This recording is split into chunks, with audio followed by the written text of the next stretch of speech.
اور اپنے حالات کے مطابق انڈیجنس سلوشنز تیار کریں تاکہ ہم بہتر گورننس اس ملک کے اندر لے کر آ سکیں۔ میں ہمیشہ یہ سمجھتا ہوں، اور ویژن 2025 میں بھی میں نے کہا تھا کہ پاکستان جیسا ملک جسے اللہ تعالیٰ نے اتنے وسائل سے مالا مال کیا ہو، کبھی انڈر ڈیولپ نہیں کہلا سکتا۔ ہم ایک انڈر مینجڈ کنٹری ہیں، اور اگر ہم اپنی مینجمنٹ کو ٹھیک کر لیں تو کوئی وجہ نہیں ہے کہ ہم دوسرے ملکوں کو بہت کم مدت میں پیچھے چھوڑ سکتے ہیں۔ آج انٹرنیشنل ڈے بھی ہے اینٹی کرپشن کے حوالے سے، اور اس حوالے سے ضروری ہے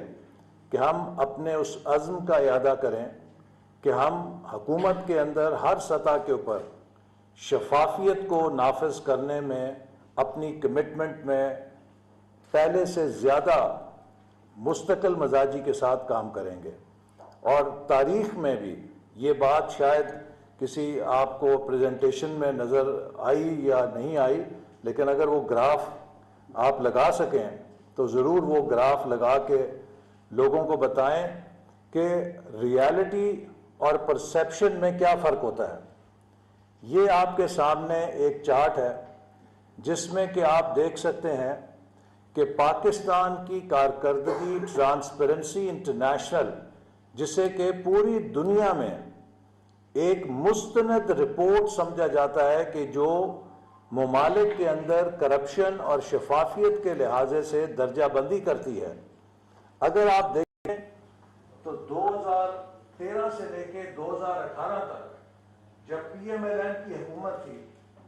تو پاکستان میں کرپشن کی جو شرح ہے وہ تاریخی طور پہ سب سے کم ہوئی، اور جب پھر 2018 کے بعد تبدیلی سرکار کی حکومت آئی تو کرپشن کی سطح اس طرح بلند ہوئی جیسے راکٹ آسمان کی طرف جاتا ہے۔ تو یہ جو کرو ہے یہ پرسیپشن اور ریالٹی کے فرق کو ظاہر کرتا ہے کہ کس طرح پاکستان کے لوگوں کو، عوام کو گمراہ کیا جاتا رہا، اور اب آپ دیکھ رہے ہیں ایک ایک کر کے کہ وہ حکومت کے جس نے سب سے زیادہ شفافیت قائم کی، اسے چور اور ڈاکو کہہ کے ملک کے اندر کیا انتشار پھیلایا گیا، اور جو خود کو ایماندار کہتے تھے ان کے دور میں کرپشن انڈیکس میں پاکستان اس طرح گیا جیسے ناسا کا راکٹ جو ہے وہ خلا کی طرف بلندی پر جاتا ہے۔ اور اب اس کے آپ نتائج دیکھ رہے ہیں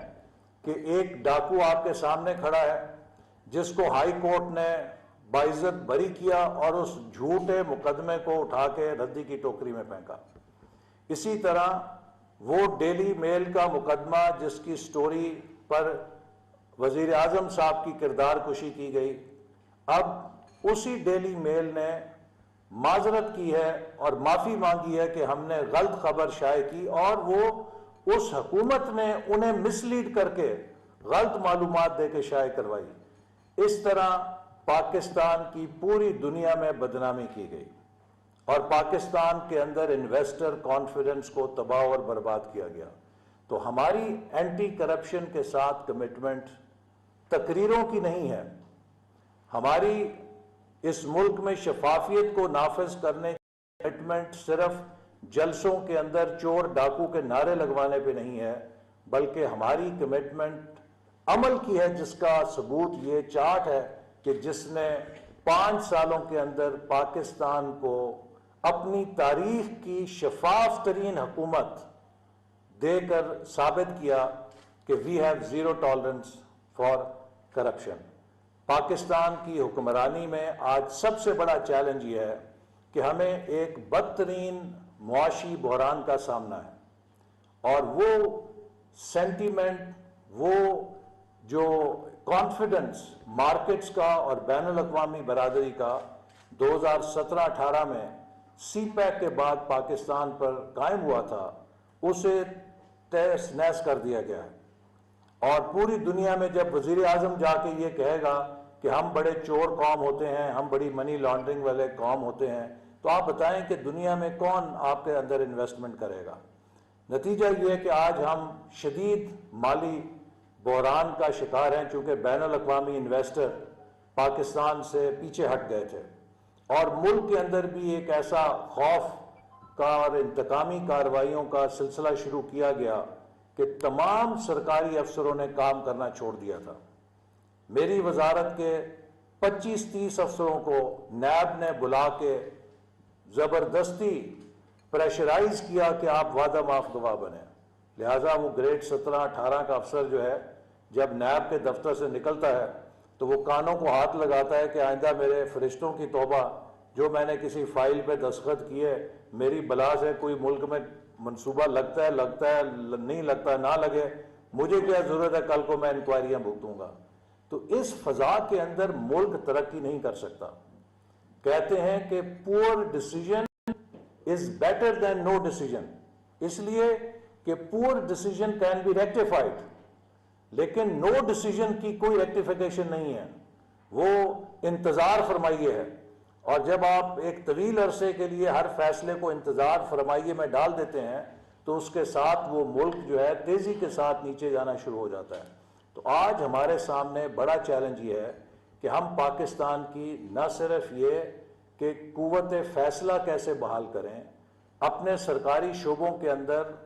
افسروں کو کیسے اعتماد واپس دیں کہ وہ فیصلے کریں، لیکن اس کے ساتھ ساتھ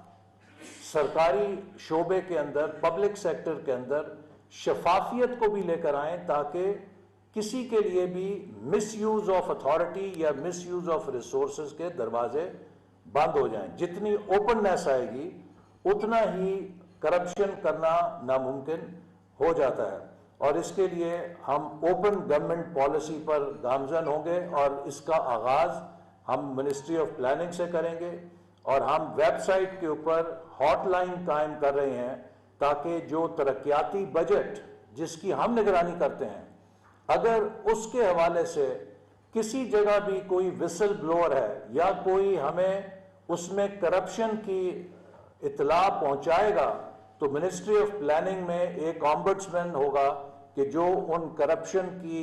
شکایات کا جائزہ لے گا اور فوری طور پہ اس کے اوپر کارروائی کرے گا تاکہ ہم پبلک سیکٹر کے اندر ویسٹ آف ریسورسز کو منیمائز ہی نہ کر سکیں، بلکہ آج کل دنیا میں زیرو ویسٹ مینجمنٹ کا تصور ہے کہ آج آپ کو اپنے وسائل ایسے بروئے کار لانے ہیں کہ ان میں زیرو ویسٹ ہو. اور کرپشن جو ہے وہ سب سے بڑا ہے جو کسی بھی نظام کے اندر ہو سکتا ہے، اور اس کو ایلیمینیٹ اگر ہم کر سکتے ہیں تو پھر وہی فالتو وسائل ہم اپنے عوام کے لیے خرچ کر سکتے ہیں. تو اس مقصد کے لیے میں امید کرتا ہوں کہ یہ گورننس انوویشن لیب جو پاکستان میں پہلی دفعہ